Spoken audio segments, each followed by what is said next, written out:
In the world of medieval Europe, castles were more than homes for nobles and fortresses for armies. They were symbols of power, carved into stone, looming above villages like reminders of who ruled and who obeyed. From a distance, a castle seemed majestic towers rising proudly, banners fluttering in the wind, sunlight glinting on turrets. But beneath that grandeur, behind the thick walls and guarded gates, lay an underworld far more sinister. Deep below banquet halls and chapels, past staircases that spiraled into blackness, there were spaces never meant to be seen by visitors or celebrated in tailies. These were the dungeons, and hidden within some of them was something far worse than chains or shackles. Something designed not to punish a body for a crime, but to erase a soul from memory. The oubliette. The word itself holds its meaning, from the French oublier, to forget. This was no ordinary prison cell. It was no holding chamber for ransom, no cell where a prisoner might at least hope for a trial. The oubliette existed for one single purpose: to take a living human being and strip them not only of life, but of witness, remembrance, and dignity. It was not a place of justice. It was a place of disappearance. Picture the scene. A stone corridor winds beneath the heart of a medieval castle. Torches flicker against damp walls, their flames casting trembling shadows across carvings left by masons long dead. Guards march in silence, their boots echoing sharply. At the end of the passage lies what appears to be an ordinary chamber, perhaps even part of the storage vault. But at its center, covered by wood or iron, is a hatch. The guards lift it, and the stench of damp earth and rot rises into the air. Beneath lies not a stairwell or ladder, but a black void, a sheer drop into darkness. Once a prisoner is pushed inside, the hatch closes. Their screams echo briefly, then vanish, and so too does their existence. Medieval justice was often theatrical. Hangings at crossroads, burnings at the stake, beheadings in public squares. Punishments were meant to be seen. They carried messages, warnings to the crowd: disobey and this will be your fate. But the oubliette was the opposite. It was justice hidden, justice that whispered, not shouted. And in that whisper was a terror greater than spectacle, because the oubliette threatened not only your body, but your very memory. The design of an oubliette was simple but ingenious in its cruelty. Carved deep into rock or built into castle foundations, it was a vertical shaft, narrow at the top, widening at the bottom like a bottle. The shape itself was the prison. The narrow opening ensured no ladder could be lowered, no prisoner could climb out. Smooth, curved stone made escape impossible. At the bottom, the space was often too small to fully stand, too cramped to lie flat. The condemned would crouch in awkward agony, limbs stiffening over time until exhaustion overcame them. Sometimes, the pit was deliberately fouled with stagnant water or waste, forcing prisoners to live and die in filth. Other times it was dry but littered with bones, the remains of those who had been forgotten before. For the victim, the horror began not with pain but with silence. After the slam of the trapdoor, there was nothing. No light, no voices, only the sound of their own breath, their own heartbeat thudding against stone. Hours blurred into days. Hunger gnawed, thirst clawed, the darkness thickened until hallucinations danced before their eyes. A man thrown into an oubliette might begin to speak to the walls or to the rats that scurried across his body. Time no longer had meaning. Each drip of water from the ceiling sounded like eternity. Chroniclers of the Middle Ages rarely described the oubliette in detail, and that silence is telling.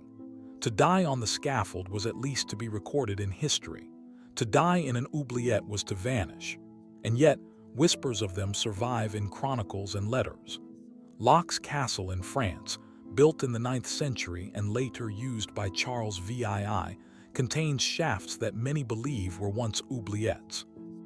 Visitors even today describe the suffocating atmosphere: narrow holes cut into stone, scratch marks clawed into walls, stains darkened by centuries of damp.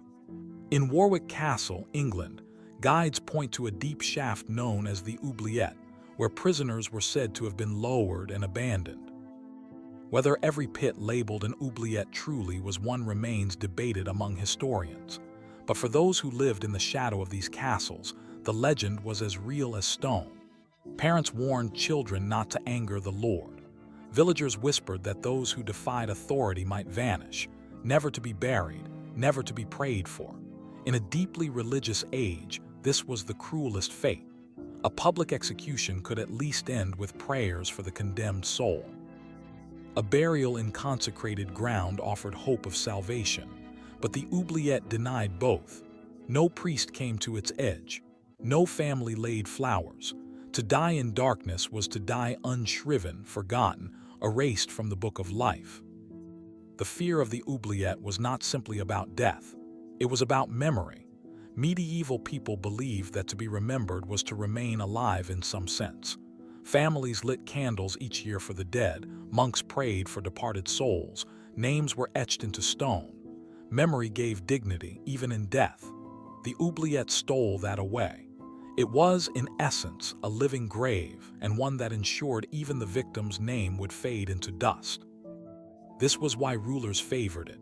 Public executions could sometimes stir sympathy. A noble executed too brutally might become a martyr. A rebel hanged might inspire rebellion. But a disappearance caused no martyrdom. It created only fear. A rival lord who challenged the king and then vanished into silence could inspire only whispered dread. A prisoner who never returned could not rally allies. The oubliette was political power made architecture. And yet not all victims were powerful rivals. Some were commoners accused of theft or witchcraft. Others were women suspected of poisoning or adultery. For them, the oubliette was not just punishment, it was humiliation. To vanish into the pit meant your family could not even mourn properly. No grave to visit, no body to bury. Only uncertainty, only silence. Close your eyes for a moment and imagine it. A castle at midnight, the corridors empty except for the echo of a guard's boots. A prisoner dragged forward, their cries muffled by stone. The hatch opens, cold air rises from the depths. A shove, a scream, a body tumbling into darkness. Then the sound of wood slamming shut. Silence returns. Above, the castle continues its feast, its music, its prayers. Below, in the black pit of the oubliette, a human life has already begun to fade. This was the birth of the oubliette, not merely a device of torture, but a device of erasure. And in that silence, in that unholy grave beneath the earth, the darkest secrets of medieval justice took root. The true horror of the oubliette was not the moment a prisoner fell into its darkness. It was what came after. Death by sword or noose was swift, but the oubliette was slow. It was designed to stretch human suffering across days, sometimes weeks, until the body gave way and the mind dissolved into madness. Inside this pit of silence, time itself became an enemy, turning each moment into torture. The oubliette was rarely large. Most were no more than a few feet across, just wide enough to hold a human body. Some were built like narrow chimneys where a prisoner could barely crouch. Others were bottle-shaped, wide at the bottom, narrow at the top, a design meant to mock the idea of escape. The walls were smooth, impossible to climb, and the opening above too far away to reach. Sometimes spikes or jagged stones were placed at the base, so that even the act of falling left the prisoner crippled.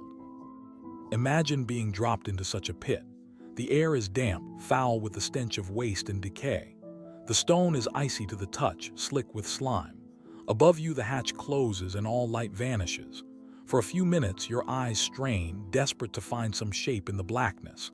But there is nothing. Soon the darkness becomes complete, a suffocating blanket that presses against your face, making it impossible to tell if your eyes are open or shut. The first hours are filled with panic. You shout, you scream, you pound against the walls. Your voice echoes back, distorted and hollow, until even your own cries sound like someone else. Eventually, exhaustion takes over. You slump against the wall, your body trembling with fear, your throat raw from shouting. And then comes the silence. This silence was perhaps the greatest torture of all. In the outside world, silence rarely exists. Even in the dead of night, there are sounds, a dog barking, the wind through trees, a distant voice. But in the oubliette, there was nothing. Only the faint dripping of water, the scurrying of rats, the racing of your own heart. Days blurred together. Without sunlight, without the cycle of dawn and dusk, time lost all meaning. A prisoner might believe they had spent weeks in the pit, when in truth it was only days. Or they might think only a night had passed, when their body had already begun to waste away. Hunger was cruel, but thirst was crueler. Food was rarely, if ever, lowered down. Sometimes, as a mockery, scraps of moldy bread or foul water might be tossed into the pit, prolonging suffering instead of relieving it. More often, there was nothing. Prisoners licked the damp walls, hopping to draw some moisture. They drank from stagnant pools at the base, even if the water was contaminated with waste or vermin. Some drank their own urine, desperate to survive a few hours longer. The body withers quickly without water. Lips crack, tongues swell, skin peels. The mind begins to fail. Hallucinations creep in. Prisoners reported in the rare cases where their voices survived, seeing visions of angels, demons, or long-dead family members. Some clawed at their own skin, convinced insects were crawling beneath it. Others sang, laughed, or spoke endlessly to the darkness until their voices faded. And then there were the rats. In many oubliettes, scraps of food or waste at the bottom attracted vermin. Rats crawled over sleeping bodies, gnawed at fingers, even bit into living flesh when hunger drove them mad. Insects swarmed from the damp. Lice, fleas, worms all thrived in the filth. A prisoner who lasted days did not die clean. They died eaten, chewed, and crawling with life. One can only imagine the smell. Castles already stank of smoke, waste, and sweat. But the oubliette was a concentrated pit of rot. Every prisoner who died there left behind bones, rags of clothing, and bodily fluids. Few oubliettes were ever cleaned. Why would they be? They were not meant to be humane cells, but living graves. Each new victim was thrown on top of the remnants of the last. Over time, bones piled at the base, crunching beneath the feet of the newly damned.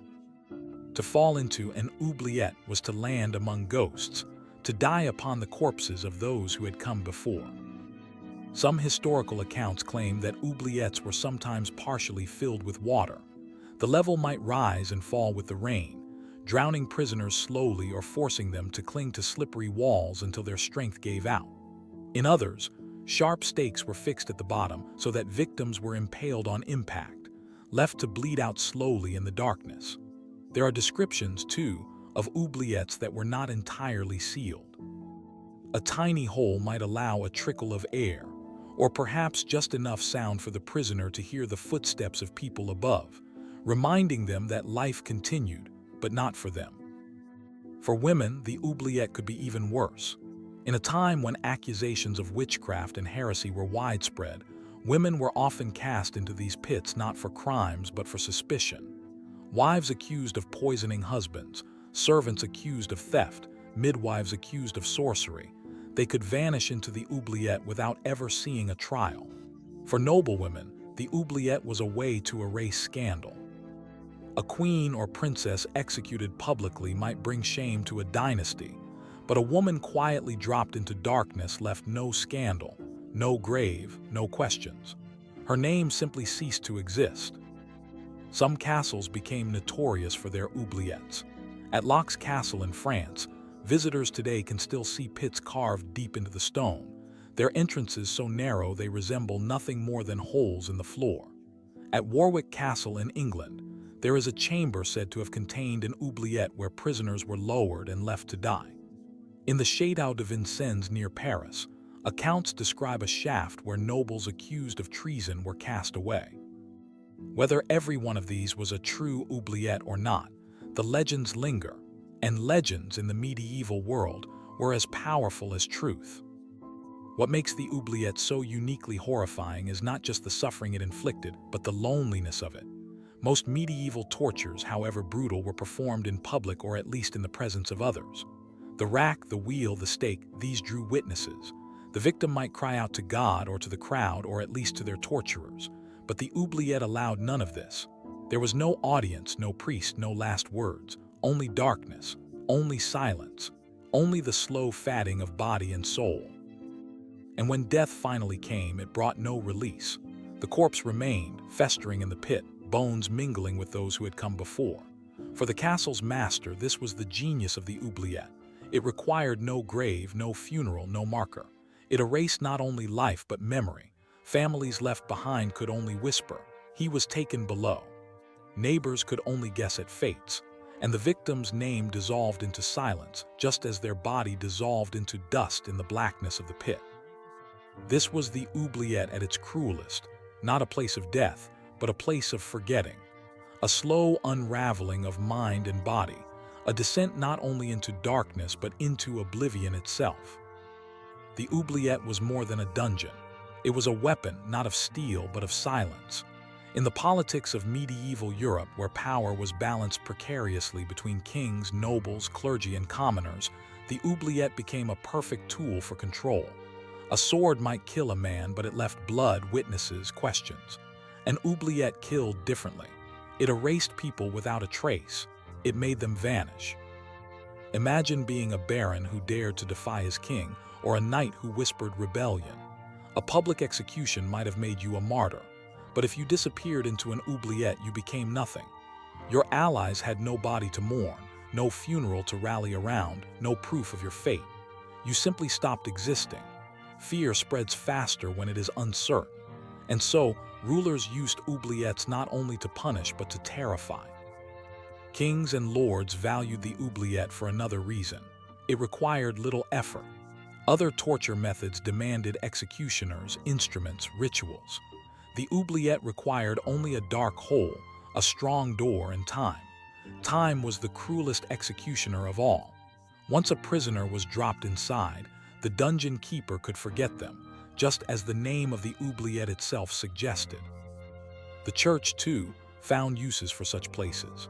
Heresy was a crime not only against rulers but against God.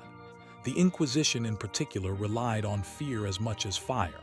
A heretic burned at the stake was a warning to others, but a heretic swallowed by the ground was an even greater warning, for it suggested a fate worse than fire, to be forgotten by man and perhaps by God. Some medieval chroniclers even suggested that an oubliette represented a kind of living hell, a pit where sinners awaited damnation. In sermons, priests would sometimes reference such prisons, reminding the faithful that earthly sin could lead not only to eternal flames, but to darkness in life itself. But while the oubliette served rulers, it also haunted them. Consider the psychology. A lord might walk through his castle halls, feasting, laughing, hearing music and dancing, all the while knowing that beneath his feet, deep in the stone, someone was still alive, starving, screaming, begging for mercy. Some chroniclers tell of nobles who boasted of the prisoners trapped below, using their suffering as a symbol of power. Others whispered of lords who could not sleep, haunted by the cries echoing through the stone at night. Whether these accounts are exaggerated or not, they reveal something essential. The oubliette was not just a prison of bodies, but a prison of conscience. Notable cases of oubliettes appear scattered across history. At Chillon Castle in Switzerland, a dungeon described by the poet Lord Byron included pits where captives were lowered and chained, left in darkness. In France, Charles the Bold, Duke of Burgundy, was said to have used oubliettes to silence political enemies, dropping rivals into shafts where they perished out of sight. In England, legends cling to castles like Warwick and Pontefract, where political prisoners may have been kept in oubliettes rather than traditional cells. Though historians debate how often these pits were used, the very fact that they exist in so many records shows their power over the medieval imagination. There are archaeological traces too. In some castles, explorers have found narrow shafts with iron grills at the top, their floors still littered with bones. In Locke's Castle, bones found in a pit suggested centuries of use. At other sites, iron rings, shackles, and fragments of decayed clothing have been discovered deep underground. Each discovery confirms what was once whispered, that human beings were indeed thrown into the earth, locked away to rot in silence. Even today, walking into such a pit is unsettling. Tourists who visit medieval castles often describe a shiver when they peer into a narrow shaft in the dungeon floor. The air seems colder, heavier. Some claim to hear echoes or feel sudden dread. Whether superstition or the lingering memory of real suffering, the oubliette still exerts power centuries later. And yet, the oubliette was not only about cruelty. In some ways, it symbolized the medieval struggle with memory itself. To forget was as terrifying as to die. Families feared not just the death of loved ones, but the erasure of their names. In an age when lineage, honor, and reputation meant everything, to vanish without trace was a fate worse than execution. This is why the word oubliette has outlived the structure itself. We remember the place of forgetting, precisely because it terrified people into remembering. The cultural legacy of the oubliette spread into literature and art.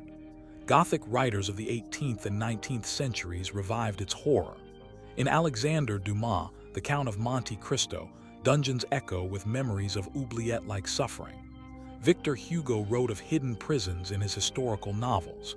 Edgar Allan Poe's The Pit, and the pendulum is steeped in the imagery of dark pits, isolation, and psychological torment that recalls the oubliette.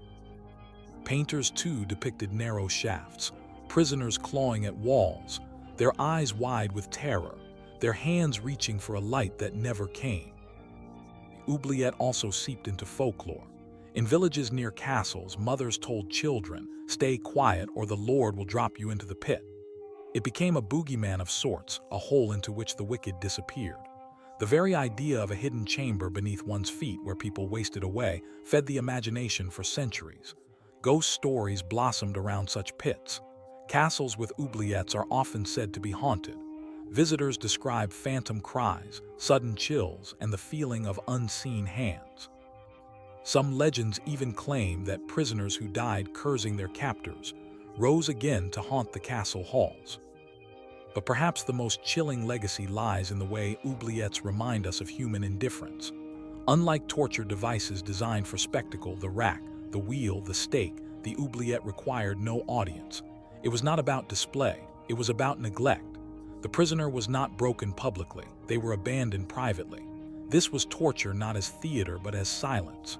The oubliette shows us how cruelty does not always roar. Sometimes it whispers, sometimes it simply forgets. And that forgetting can be worse than fire. As archaeology continues to uncover these pits, scholars debate their true role. Were they used often or were they rare? Were they for political prisoners or common criminals? Some argue that many so-called oubliettes were actually storage pits, later romanticized as prisons. Others insist that the evidence of bones and testimonies proves their function beyond doubt. Whatever the academic debates, the popular imagination has already decided. To most of us, the oubliette is forever linked with slow death, with silence, with horror beyond imagining. In the end, the oubliette represents something larger than medieval cruelty. It is a mirror of human fear, the fear of being forgotten, erased, lost to darkness. To die is one thing, to vanish is another, and that above all is what the oubliette delivered, vanishing. A body sealed in stone, a name lost in whispers, a life consumed not by fire or sword but by silence. So when you hear the word oubliette, remember its true meaning. Not just a dungeon, not just a hole, but a place where people cease to exist, a grave dug not in earth but in memory. And perhaps that is why, centuries later, we still speak of it. The oubliette reminds us that the cruelest tortures are not always those that break the body. Sometimes the cruelest are those that break the soul.